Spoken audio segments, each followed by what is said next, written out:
अस्सलाम वालेकुम दोस्तों, मेरा नाम है इनाम और देख रहे हैं मैजिक वाली सरकार। अगर आपने मेरा चैनल सब्सक्राइब नहीं किया तो मेरे चैनल को सब्सक्राइब करना मत भूलिएगा और इस वीडियो को लाइक करना भी मत भूलिएगा।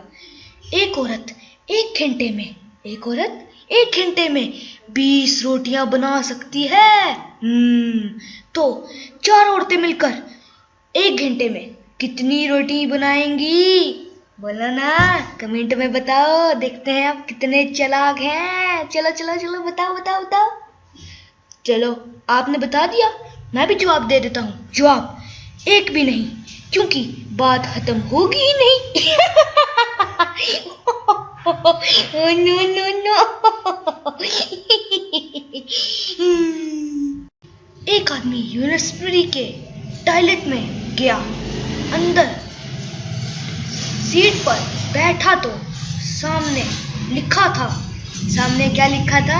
बोलो ना, अभी इसकी फट के हाथ में आने वाली है। आगे सामने लिखा हुआ था कि इतना जोर अगर तालीम पर लगाते तो आज किसी अच्छी सीट पर होते ना।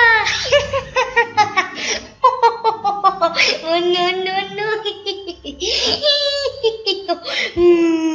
दोस्तों, उम्मीद है कि आपको ये वीडियो पसंद आई होगी। अगर आपको ये वीडियो पसंद आई है तो मेरा चैनल सब्सक्राइब करना मत भूलिएगा और इस वीडियो को लाइक करना भी मत भूलिएगा। और मैं आपसे इजाजत मांगता हूँ।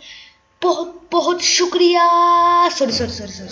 इसी के साथ आपने बेल आइकन तो दबाना मत भूलिएगा और वीडियो को भी लाइक कर दीजिएगा और चैनल को सब्सक्राइब भी कर दीजिएगा। और मैं इजाजत मांगता हूँ। बहुत बहुत शुक्रिया। अल्लाह हाफिज़।